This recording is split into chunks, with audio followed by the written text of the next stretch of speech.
But we're going to try this again. It's all the way back here. Shiftry Cherub. Let's try it. Let's see if we can get a higher tier opponent. Not opponent. Higher tier deck is what I meant. So let's go first. Of course, stage 2 deck. Gotta go first, gotta go first. We got a nice array of Pokemon there to begin with. You would like to see Jirachi in your opening hand or a way to draw it. But we'll take what we can get. We're definitely going to bench all these Pokemon. Ooh, that's good. Okay. C-Dot out, Jirachi in, C-Dot to the bench. Stellar Wish. Rare Candy. That's what I'm talking about. Nice seed, yeah. How are you, Bully?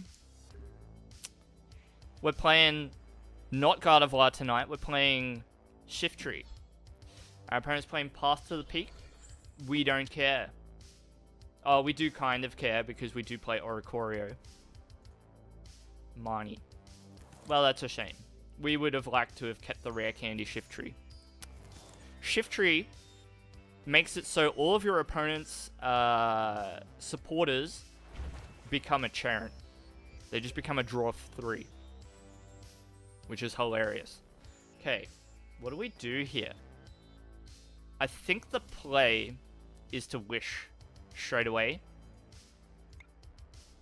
Candy. Is candy what we want, or do we want to draw cards?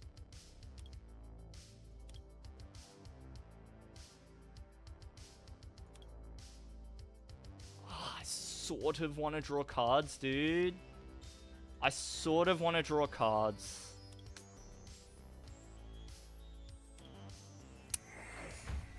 I want to draw cards. And it kind of feels bad to play it this way, but I want to draw cards. I'm going to calm the Bulu, and we'll grab a Nuzleaf, which we don't have. We'll grab Oricorio instead. So maybe we hit our stadium. A Spring Bloom. Accelerate energy to a non-rule box Pokemon. And we research. Okay.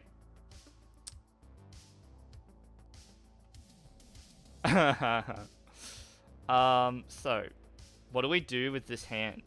I think that we Charm again. And we put energy there. And we're going to put energy here. And then we're going to Quick Ball. And we'll get rid of the Quick Ball.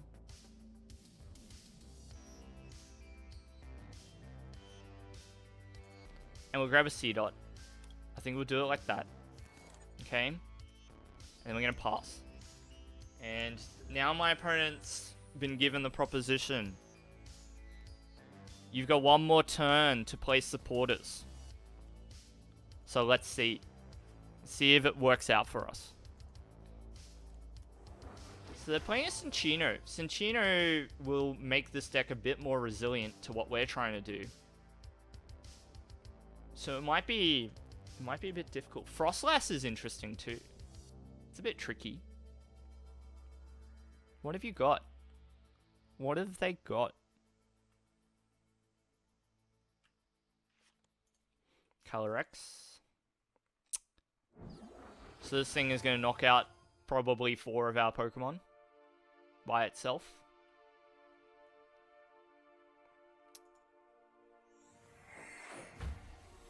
Having so many Pokemon on our bench.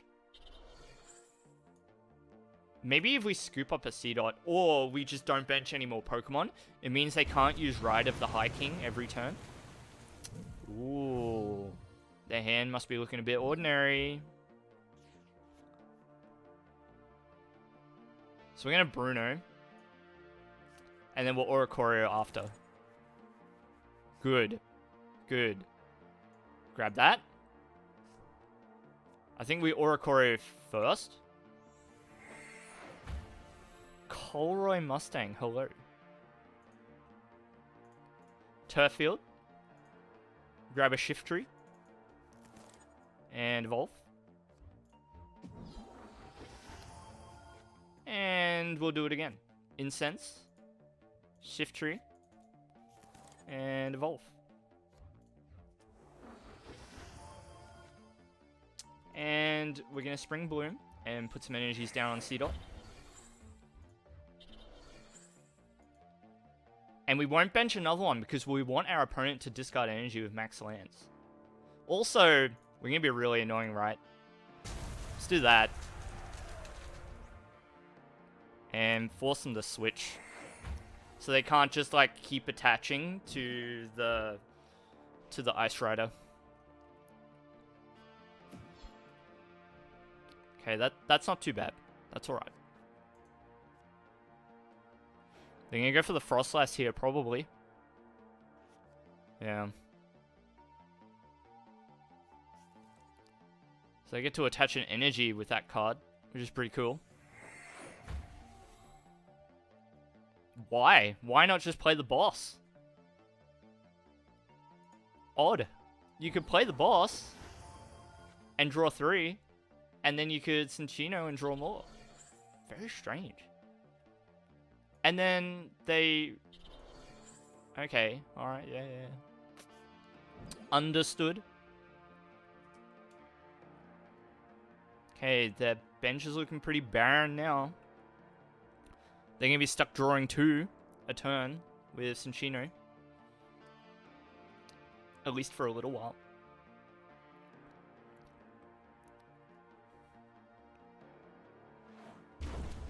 Ouch. That's a lot of damage. Really? Oh, do you have to discard? Okay. Alright. So, we're going to bounce their path. Because we want our stadium. We want our stadium. We bench C-Dot. We don't bench any more. And we just research here. So that draws 7. Oricorio is going to draw a little bit more. 13 cards in deck. Stadium. Grab our last Shiftry. There's a Rod in deck. There's another Rare Candy. Let's do this. Shiftry.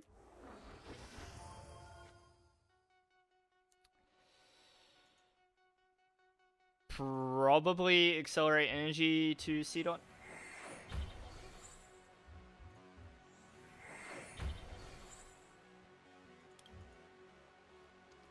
And then we're going to go Fan Tornado. And we're going to force our opponent to switch.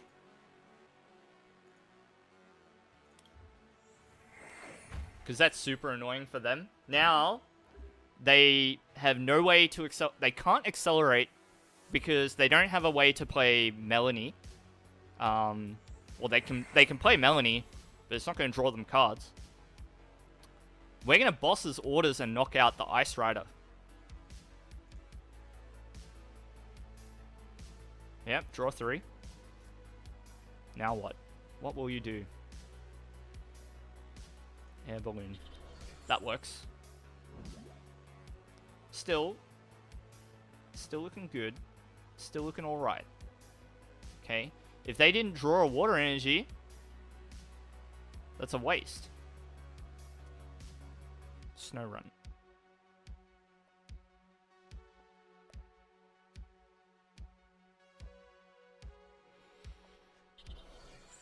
Okay, so they got the energy. But now what? Because I'm going to knock this out.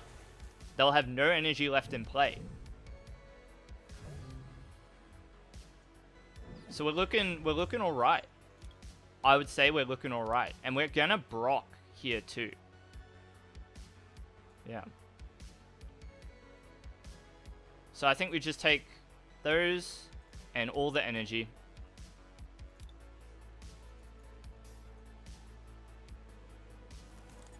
Probably could have used Oricorio first too.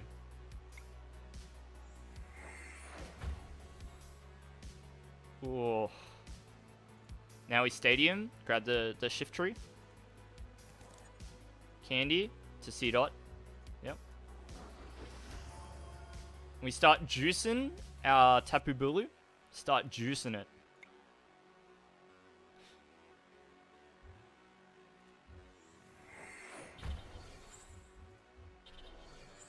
Okay, I don't think we do anything else. We just Fan Tornado, take the KO.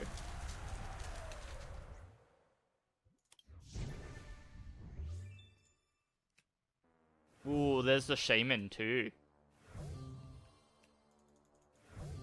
So how much energy to knock out an Ice Rider Calyrex with Shaman?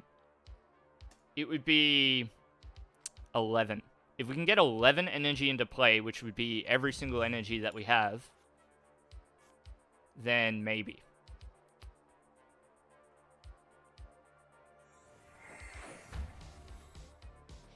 But I think here we just take it easy, take it slow. We got a few turns to make it happen. All right, they're gonna pierce here. If we Fan Tornado, this thing is going to be what comes active and then give them the free retreat. Just a bit annoying. A little bit annoying. But that's alright. Oh, we did it! Beat Ice Rider Calyrex. GG. Wow. We did it. That build was a bit different. It looked a bit different, but yeah. There you go. Let's have a look at the deck list together. That was sick. Actually, that was sick. Let's look at the deck. Okay. The star. Shiftry. Shifty Substitution. As long as this Pokemon is in the active spot, each supporter card in your opponent's hand has the effect draw 3. Forcing your opponent's supporters across the board to turn into draw 3 is hectic, dude. It's amazing. Especially with like a bunch of decks that are foregoing things like Dedenne now. Like that Ice Rider Calyrex deck is a pretty good example of a deck that doesn't have, like, you can't just like quick ball for a Dedenne, right? Because they're playing Path to the Peak. So Shiftry preys on it because their only means of draw is Melanie and things like that. So yeah, it stymies their draw power. Then you've got Cherrim to keep the energy flowing in the deck. So as often as you like during your turn, attach grass energy from your hand to one of your Pokemon that doesn't have a rule box.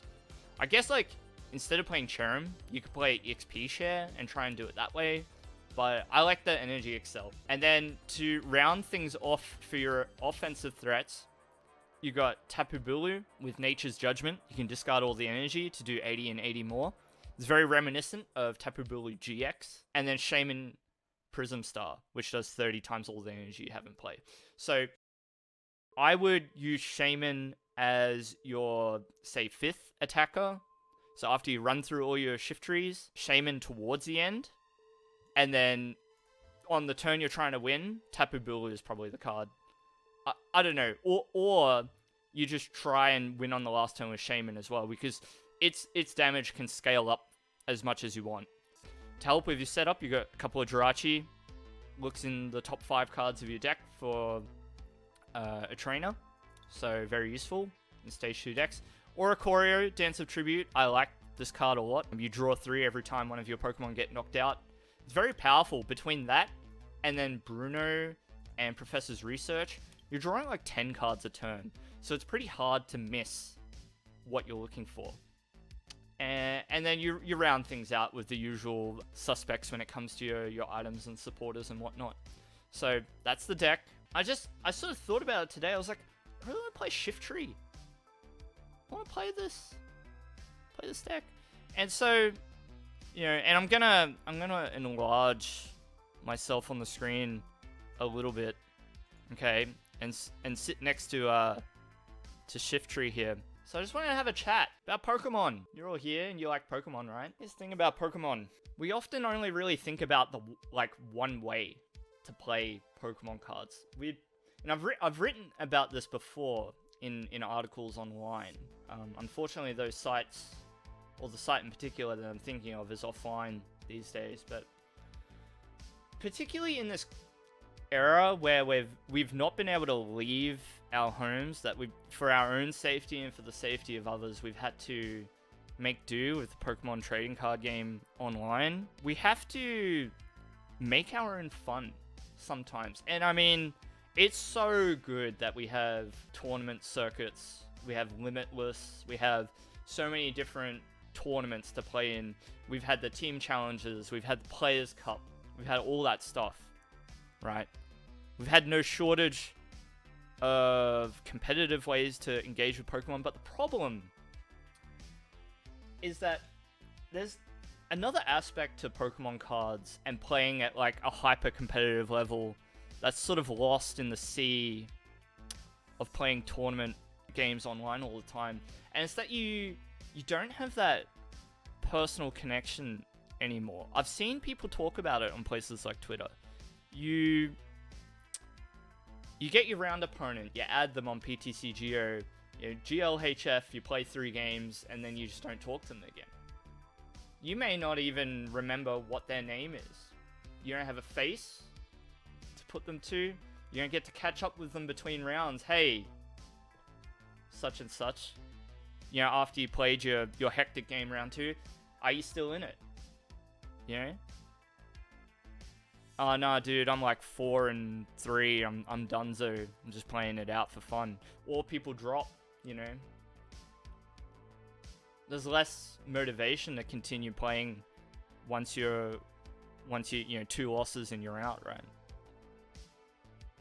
So, all of that is to say that I have found other ways to engage with and enjoy this game beyond just playing hyper competitive games, all the time.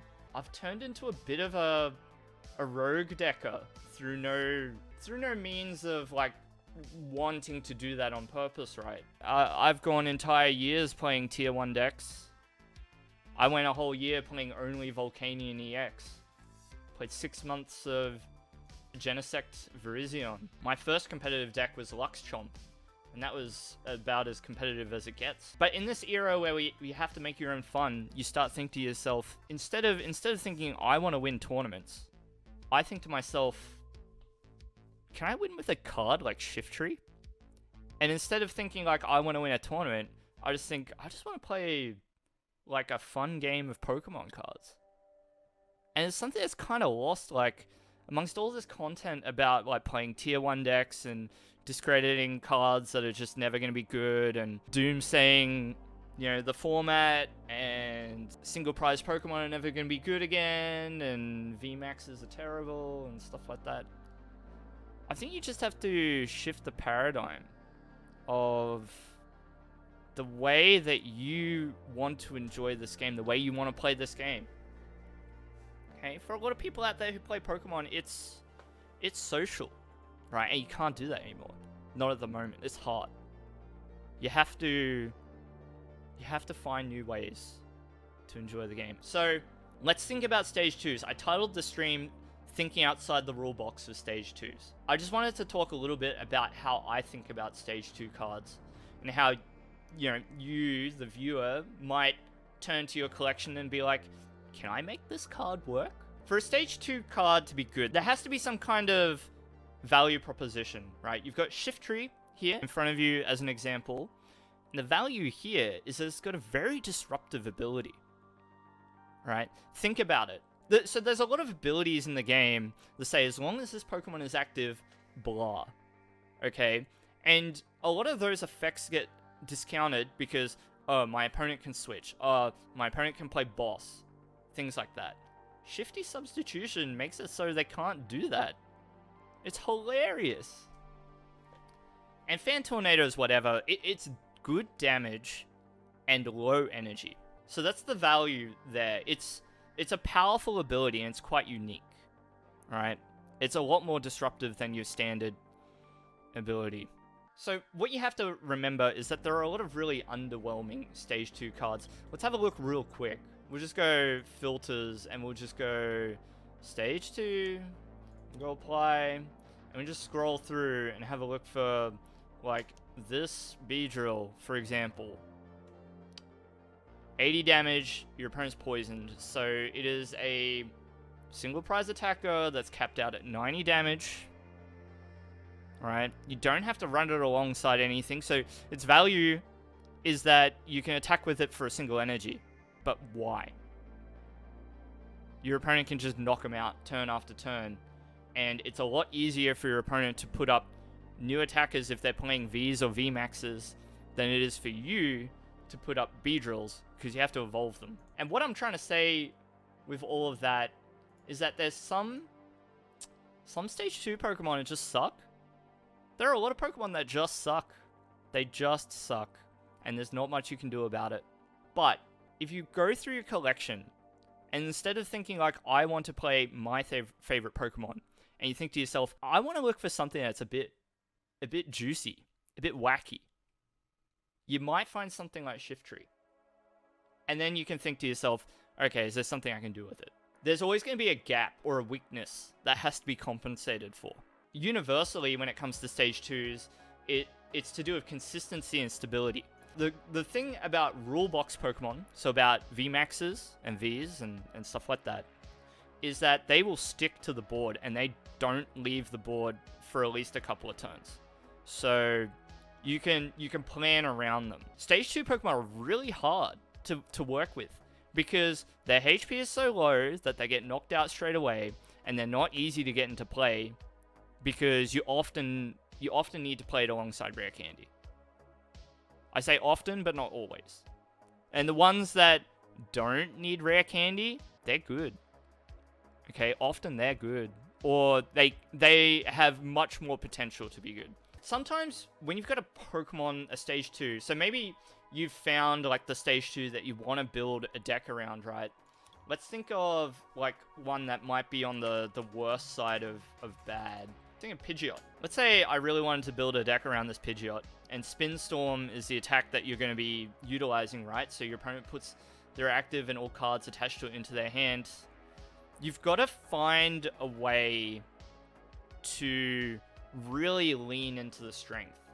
So Pidgeot is bad. This card is bad. If you really wanted to play this card, you need to lean into it. You need to think, what can I pair with Spin Storm that could GG my opponent? Actually, a good example is actually the Gardevoir deck. And so this is a deck that leans into the strength by running a ridiculous amount of energy. 16. And I've run it with more. Look at this one. I tried running it with 30 energy. And that's an example of trying to lean into the strength. So sometimes, if a deck is really bad, you need to bank on just trying to set up exactly what you want when you want it, and sticking the landing with what you're trying to set up, and then being like, okay, I'm attaching 8 energy a turn, there's nothing you can do about it, because I was able to set up. Sometimes it's like that. Despite everything, I do think you need to think about each phase of the game. You still need to think about, okay, what's going to happen first turn? What do you want to have happen second turn? What do you want to have happen towards the end of the game? What I'm saying is, don't be disappointed if you slap together 60 cards without putting too much thought into it and thinking, what's the point? It's a bad deck anyway, right? What I'm trying to say is that you can think deeply about these decks even though they're not good. You can try and grind them out and come up with something special even if you don't expect to do well. And what I want to be able to do is win the winnable games. I don't want to lose because I didn't put enough thought into the list. And I guess, like, the very last thing I want to say is you gotta learn to love losing, because you're gonna do a lot of that. And that sounds really silly to say out loud, but you have to be at peace with losing and enjoy the process instead. The reward is that game that I played just now where we beat the Ice Rider deck. That was the reward. So